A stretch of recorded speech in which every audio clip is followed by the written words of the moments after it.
आज हम लोग टेस्ट सीरीज का दूसरा सेट देखेंगे। एक एक क्वेश्चन को समझ समझ कर बनाने की कोशिश करेंगे। पहला क्वेश्चन है, व्यापारिक कार्यालय में पत्रों का लेखा जोखा किस विभाग में रखा जाता है? तो इसका ऑप्शन सही वाला होगा, पत्र विभाग।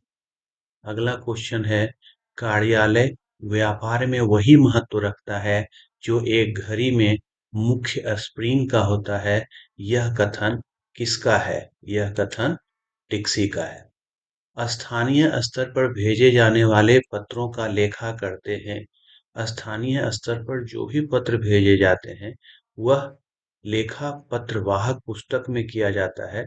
यह एक रजिस्टर की तरह होता है जिसमें पत्र प्राप्तकर्ता इस पे प्राप्ति के हेतु हस्ताक्षर भी सुनिश्चित करता है। आगे है, फाइलिंग के कार्य हैं। यहाँ पे हम लोगों को देखना है कि फाइलिंग का कार्य संग्रहण का कार्य है। सारे फाइल को अच्छे से संग्रहित करके रखा जाता है। अगला क्वेश्चन है, कार्ड अनुक्रमणिका का आविष्कार किया। कार्ड अनुक्रमणिका का आविष्कार एबे रोजर ने किया। अगला है, प्रतिलिपिकरण का आशय है। प्रतिलिपिकरण का आशय पत्रों की नकल तैयार करना है।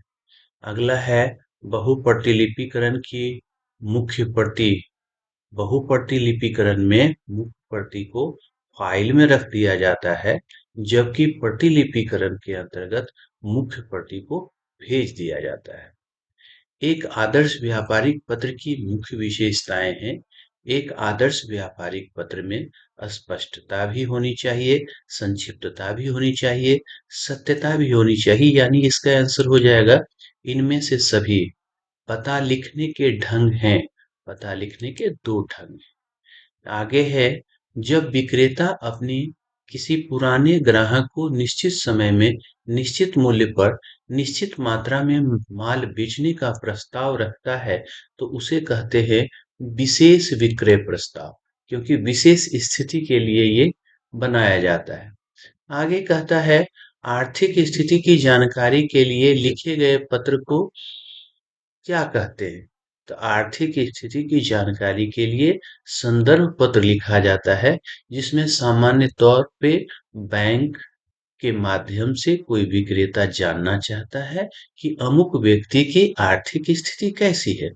अगला क्वेश्चन है, देरी से माल मिलने की दशा में विक्रेता को जो पत्र लिखा जाता है वह कौन सा पत्र कहलाता है? सामान्य तौर पर देरी से माल की स्थिति में विक्रेता या क्रेता एक दूसरे को शिकायत करते हैं, इसलिए इसे हम शिकायती पत्र कहेंगे।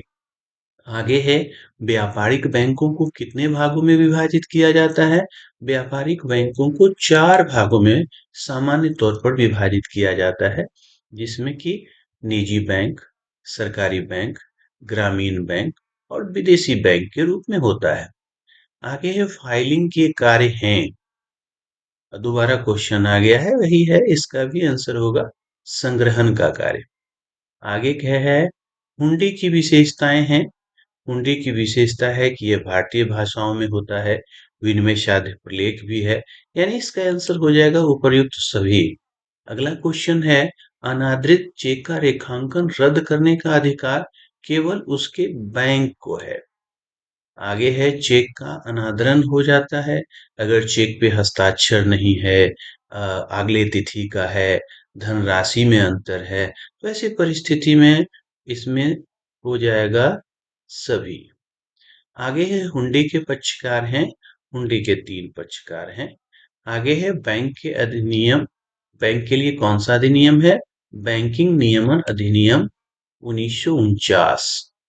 बीजक में दाम अधिक लग जाने पर विक्रेता द्वारा क्रेता के पास कौन सा प्रपत्र बनाकर भेजता है? अधिक दाम लग जाने की स्थिति में क्रेडिट नोट बनाता है, और कोई दाम लिखने से छूट जाता है तो ऐसी परिस्थिति में डेबिट नोट बनाया जाता है। आगे है, संदर्भ पत्रों के प्रकार हैं। संदर्भ संदर्भ पत्र के प्रकार की चर्चा हम लोगों के पुस्तकों में नहीं की गई है, इनमें से कोई नहीं। जब किसी वस्तु का मूल्य ज्ञात करना हो तो कौन सा पत्र लिखा जाता है? मूल्य ज्ञात करने के लिए पूछताछ पत्र लिखा जाता है।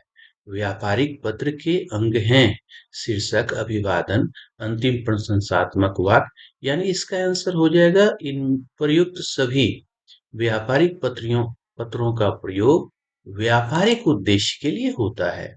ऑफसेट प्रक्रिया द्वारा एक समय में अधिकतम संख्या में नकल ली जा सकती है। इसका आंसर होगा 50,000। प्रतिलिपिकरण की सबसे महंगी विधि है। प्रतिलिपिकरण की सबसे महंगी विधि फोटोस्टेट द्वारा है। एक पुस्तकालय हेतु श्रेष्ठ अनुकरणिका है।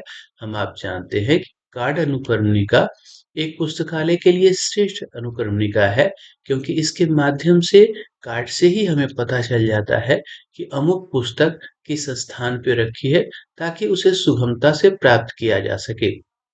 अगला क्वेश्चन है, शैनन फाइल अधिकतम उपयोगी है। शैनन फाइल हम लोग जानते हैं कि यह लेटिव फाइलिंग का उत्कृष्ट उदाहरण है। छोटे व्यावसायिक कार्यालयों के लिए ये बहुत ही उपयोगी है। आने वाले पत्रों को सामान्यतया जो हम पत्र प्राप्त करते हैं वह सामान्य तौर पर हम डाकिया से भी प्राप्त कर सकते हैं और चपरासी से भी प्राप्त कर सकते हैं।